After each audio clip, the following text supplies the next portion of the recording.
La résolution de conflits pour une meilleure harmonie. Pour comprendre ce que c'est un conflit, il faut d'abord savoir que ça va impliquer au moins deux parties qui s'affrontent dans une lutte ou qui ont une divergence d'opinion ou d'idées. Ces personnes arrivent malheureusement plus à échanger ou dialoguer convenablement. En tout cas, chose certaine, l'émotion, elle, est toujours très présente. Si on veut se faire une image, on peut comparer le conflit à une espèce de bibite qui monte en escalade.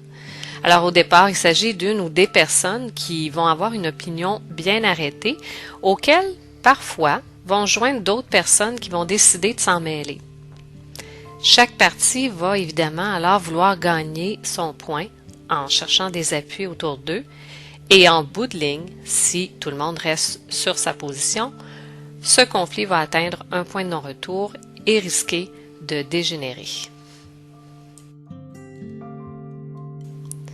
Le conflit peut être initié par une personne qui a un caractère très très fort et qui voit les choses sous un angle qui est soit tout blanc, soit tout noir, en tout cas pas très nuancé. On s'entend pour dire que ce genre de personnalité n'aura probablement pas tendance à faire des compromis ou à réviser sa position même si elle sait qu'elle a tort.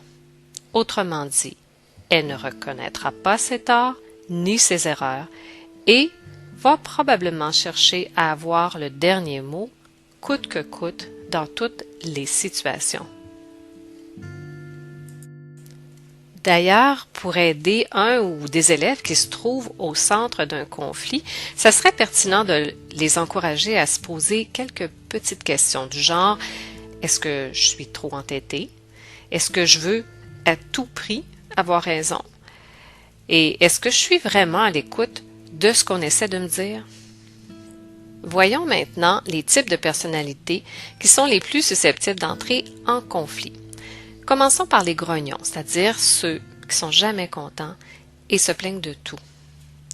Les indécis, ce sont ceux qui prennent tellement de temps à se décider qu'il faut finalement agir à leur place. Les super conciliants, ça c'est ceux qui promettent beaucoup de choses, mais qui ne les font pas. Ou encore les négatifs, qui s'opposent à tout et n'arrêtent pas de dire que ça ne marchera pas. Monsieur et Madame Je sais tout, pour leur part, disent tout savoir et pensent avoir raison. Les passifs silencieux, au contraire, eux, vont répondre simplement oui, non ou je sais pas, mais ne se mettront jamais en action. Finalement, les agressifs hostiles, ce sont ceux qui essaient d'intimider, qui sont colériques et qui veulent imposer leur façon de faire à tous, tout le temps. Lorsqu'on veut résoudre un conflit, il faut d'abord appliquer une petite technique qui a fait ses preuves et qui s'appelle les 4 R, c'est-à-dire se retirer du lieu où le conflit a lieu, respirer par le nez pour se calmer, réfléchir à la situation et reconnaître ses propres torts, et finalement revenir sur les lieux en étant plus calme. Ce qui peut aider aussi, ce serait de faire preuve de souplesse et d'ouverture d'esprit, d'être en mode solution plutôt que de toujours axer sur les problèmes et finalement de miser sur les points communs au lieu de ne voir que les différences. C'est important toutefois de garder en tête que tant et aussi longtemps que l'agressivité est présente, c'est pratiquement impossible de gérer le conflit. Il faut que les personnes soient prêtes à parler calmement. Sinon, il vaut mieux qu'elles mettent en application les 4 R, quitte à le refaire 2 ou 3 fois si nécessaire. La bonne nouvelle maintenant, c'est que peu importe à qui on a affaire, une fois qu'on a appliqué les 4 R, il devient alors possible de résoudre la situation qui pose problème en suivant cette fois la règle de 3. C'est quoi ça, la règle de 3? Eh bien, c'est lorsque la personne parle à l'autre avec le « je » au lieu d'utiliser le « tu » qui est quand même beaucoup plus accusateur.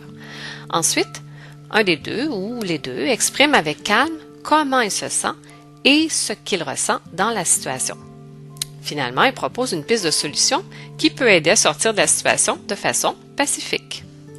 En tant qu'enseignant ou intervenant, il y a de bonnes chances pour que vous soyez appelé à gérer un jour des situations potentiellement conflictuelles.